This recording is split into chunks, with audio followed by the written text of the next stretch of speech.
নমস্কার বন্ধুরা, আমি অঞ্জনা রায়, ইউটার্ন অফ লাইফ এর আমি জানি আপনারা সবাই ভালো আছেন। আমরাও চলে এসেছি একরকম।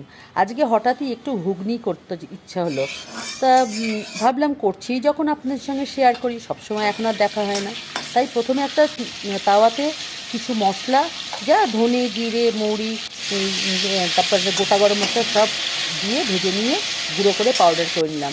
তার সাথে রেখে আগে থেকেই মটরটা আর আলুটা সেদ্ধ করে নিয়েছিলাম। এবার কড়াতে তেল দিয়ে প্রথমেই দিয়ে দিলাম টমেটো, তারপরে খানিকটা আদা দিয়ে ভালো করে নুন দিয়ে কষতে শুরু করে দিলাম। কষতে কষতে তার মধ্যে কিছু মশলা আমি হলুদ, লঙ্কা গুঁড়ো, জিরে গুঁড়ো, ধনে গুঁড়ো সব দিয়ে মিশিয়ে নিলাম। আর তাতে দিলাম একটু চিনি, এই এক চামচের সঙ্গে একটু বেশি একটু চিনি দিয়ে গুলে নিলাম আর দিয়ে সবটা মিশিয়ে দিলাম।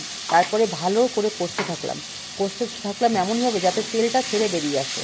তেলটা ছেড়ে আস্তে আস্তে বেরিয়ে আসলেই আমি ঢেলে দিলাম কুকার সমেত উল্টে সমস্ত মটরের সঙ্গে আমি একটু তেজপাতা, লঙ্কা আর একটু আস্ত গরম মশলাও দিয়ে সেদ্ধ করেছিলাম। এবারে ওটা মিশে গেলে আমি যে আলুগুলোকে আলাদা করে গোটা আলুকে অর্ধেক করে সেদ্ধ করেছিলাম, তার খোসাগুলো ছাড়িয়ে নিয়ে ভেঙে ছড়িয়ে দিয়ে তার উপরে আমি ঘি, একটু গরম মশলা ছড়িয়ে দিলাম। আর আমি বানিয়েছিলাম যে ভাজা মশলাটা, সেই ভাজা মশলার গুঁড়োটা দিয়েছি। এটাতে দেখাতে পারিনি, কোনো কারণের জন্য স্কিপ করে গেছে। আমি জানি রান্নাটা খুব সাধারণ, এটা সবাই আপনারা করেন, তবু অনেক দিন পরে করলাম, তাই তো আপনাদের সঙ্গে ভাগ করি, তাই করলাম। দেখলে ভালো লাগবে আপনারা যদি দেখে আমার এই রান্নাটাকে মানে কমেন্ট করেন আর তার সাথে লাইক, শেয়ার, সাবস্ক্রাইব করেন, তাহলে খুব ভালো লাগবে আমার চ্যানেলটাকে। কারণ আমি জানি আপনারা সবথেকে বড় বন্ধু, আর বন্ধু পাশে থাকলে সমস্ত দুঃখ, সমস্ত কষ্ট সব কিছুরই একদিন দূর হয়ে যায়। তবে চেষ্টা করব এবার থেকে নিয়মিত কিছু না কিছু ভিডিও দিতে, বড় রকমের না হলেও ছোটোখাটো কিছু ভিডিও আমি দিতেই থাকবো।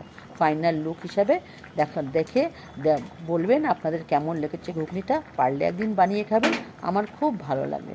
যদিও খুবই সাধারণ নিরামিষ, আর আমার বাড়িতে ঘুগনি, আলুর দম এগুলো সব নিরামিষই বরাবর হয়। শাশুড়ি মা থাকতে এই নিয়মটা ছিল, তাই জন্য ঘুগনিতে আলুর দমে আমরা পেঁয়াজ দিয়ে কখনোই খাই না।